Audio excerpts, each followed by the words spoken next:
ആരുടെ അമലാണോ മോശമായത് അവൻ്റെ നസബ് കൊണ്ട്, നസബ് എന്ന് പറഞ്ഞാൽ എന്താ, കുടുംബ മഹിമ, പാരമ്പര്യം, തറവാട്, അതുകൊണ്ട് യാതൊരു പ്രയോജനവും ഉണ്ടാവുകയില്ല.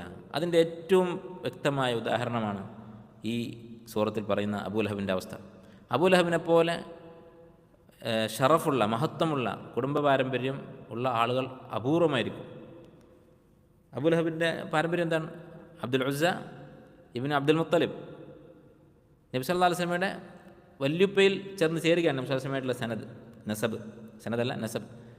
അപ്പോൾ അത്രയും അടുത്ത ഖുറൈശിയാണ് നബി സല്ലല്ലാഹു അലൈഹി വസല്ലമയുടെ വളരെ അടുത്ത തറവാട്ടിൽ ഉള്ള ആളാണ്. നബി സല്ലല്ലാഹു അലൈഹി വസല്ലമയുടെ വളരെ അടുത്ത കുടുംബക്കാരനാണ്, പിതൃവ്യനാണ്. ഇദ്ദേഹത്തിൻ്റെ ഭാര്യ ആരാണ്? ഉമ്മു ജമീൽ. ഉമ്മു ജമീലും നല്ല മുന്തിയ തറവാട്ടുകാരിയാണ്. ഉമ്മു ജമീലിൻ്റെ പേരെന്താണ് ശരിക്ക്? ഉമ്മു ജമീൽ അർവ ബിൻത് ഹർബ് ഇബ്നു ഉമയ്യ ഇബ്നു അബ്ദു ഷംസ് ഇബ്നു അബ്ദി മനാഫ്. അപ്പോൾ അബ്ദു മനാഫിൽ ഇവർ നബി സല്ലല്ലാഹു അലൈഹി വസല്ലമയിൽ കൂടിച്ചേരുന്നുണ്ട്. ഇവർ രണ്ടുപേരും അബ്ദു മനാഫിലാണ് കൂടിച്ചേരുന്നത്. അപ്പോൾ ഈ രണ്ടുപേരും വളരെ മുന്തിയ കുടുംബക്കാരാണ്.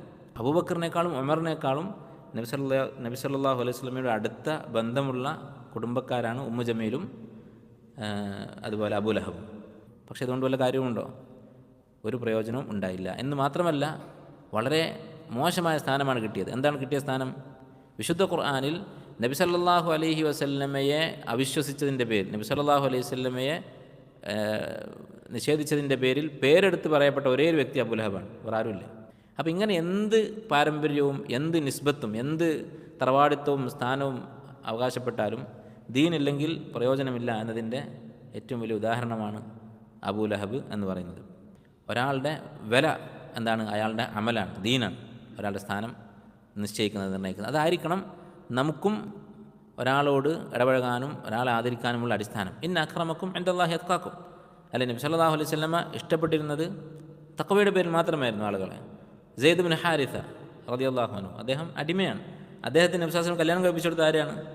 സൈനബ് ബിൻത് ജഹ്ഷ് എന്ന ഖുറശിയായ, പിന്നീട് നബി സല്ലല്ലാഹു അലൈഹി വസല്ലം വിവാഹം കഴിച്ച അത്ര ഉന്നത കുലത്തിൽ ജനിച്ച സൈനബ് ബിൻത് ജഹ്ഷിനെയാണ് കല്യാണം കഴിപ്പിച്ചു കൊടുത്തത്. അപ്പോൾ ബന്ധങ്ങളുടെ അടിസ്ഥാനം ഇതായിരിക്കും. ഇത് ഇസ്ലാമിൻ്റെ ഏറ്റവും വലിയൊരു ആകർഷണീയതയാണ്. അല്ല, ദീനുള്ള ആളുകൾ ഇപ്പോഴും അങ്ങനെ തന്നെയാണ്. ദീനിൻ്റെ പേരിൽ മാത്രമായിരിക്കും അവരുടെ ബന്ധങ്ങൾ. ഇത് കണ്ടിട്ട് ആളുകൾ ഇസ്ലാം സ്വീകരിക്കാറുണ്ട്. നമ്മുടെ ഇടപാടുകൾ, നമ്മുടെ ബന്ധങ്ങൾ, നമ്മൾ ഒരാളെ വിലവെക്കുന്നത് അയാളുടെ ദീനിൻ്റെ അടിസ്ഥാനത്തിൽ മാത്രമായിരിക്കണം. ഇന്ന അക്രമക്കും ഇൻദല്ലാഹി അത്ഖാക്കും. ഇതായിരിക്കണം നമ്മുടെ മുദ്രാവാക്യം. അതാണ് ഈ സൂറത്ത് പഠിപ്പിക്കുന്നത്.